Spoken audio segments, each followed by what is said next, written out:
ارے موت کو یاد کون کرتا ہے؟ بھولے پھر رہے ہیں، شراب میں لگے ہوئے، بدکاریوں میں لگے ہوئے، نشے میں لگے ہوئے، جوئے میں لگے ہوئے، گانے سن رہے ہیں، باجے سن رہے ہیں، باجے بجا رہے ہیں، ڈانس کر رہے ہیں، بے حیائی کے کام کر رہے ہیں، طرح طرح کی برائیوں میں مبتلا ہے، غفلت میں پڑے ہوئے، غفلت میں پڑے ہوئے۔ اللہ پاک قرآن پاک میں ارشاد فرماتا ہے وَلَقَدْ أَضَلَّ مِنْكُمْ جِبِلًّا كَثِيرًا أَفَلَمْ تَكُونُوا تَعْقِلُونَ، اور تم میں سے کتنی مخلوق کو شیطان نے گمراہ کر دیا۔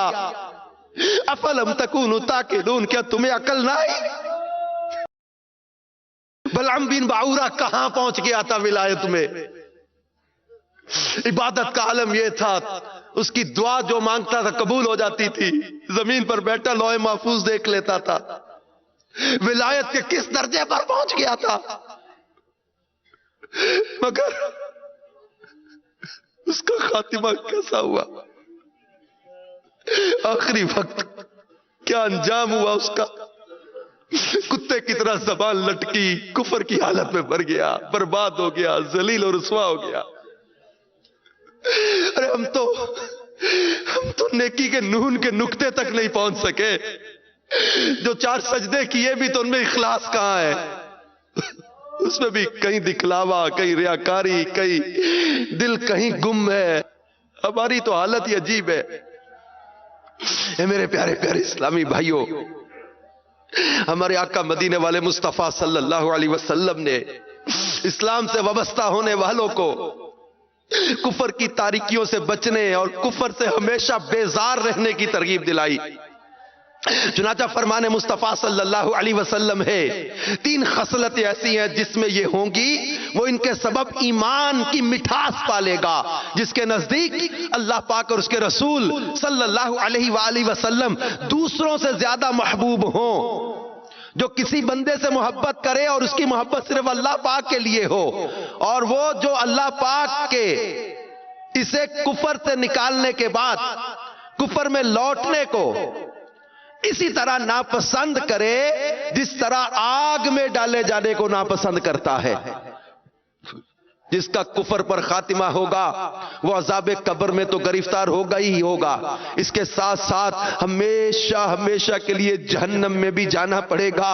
اور جہنم کے بارے میں صدر الشریعہ مفتی امجد علی اعظمی نقل کرتے ہیں حضرت جبرائیل امین علیہ السلام نے بارگاہ رسالت صلی اللہ علیہ وسلم میں قسم کھا کر عرض کی اگر جہنم سے سوئی کے ناکے کے برابر سوراخ کھول دیا جائے تو تمام زمین والے اس کی گرمی سے مر جائیں، اور قسم کھا کر کہا اگر جہنم کا کوئی داروغہ اہل دنیا پر ظاہر ہو تو زمین کے رہنے والے سب کے سب اس کی ہیبت سے مر جائیں، اور قسم کے ساتھ جبریل امین نے کہا کہ اگر جہنمیوں کی زنجیر کی ایک کڑی دنیا کے پہاڑوں پر رکھ دی جائے تو کانپنے لگے اور انہیں قرار نہ ہو یہاں تک کہ نیچے کی زمین تک دھنس جائے۔ یہ دنیا کی آگ خدا سے دعا کرتی ہے کہ اسے جہنم میں پھر نہ لے جائے، مگر تعجب ہے کہ انسان جہنم میں جانے کے کام کرتا ہے اور اس آگ سے نہیں ڈرتا جس سے آگ بھی ڈرتی ہے اور پناہ مانگتی ہے۔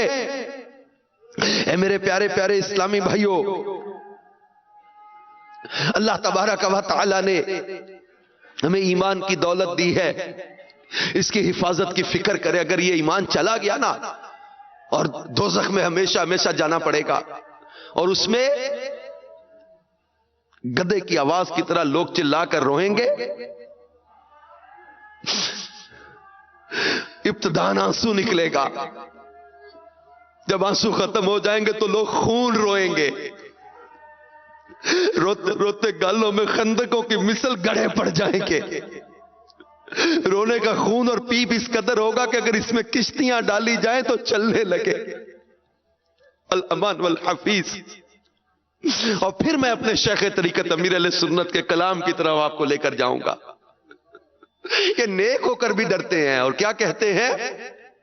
آہ کثرت عصیاں ہائے خوف دوزخ کا،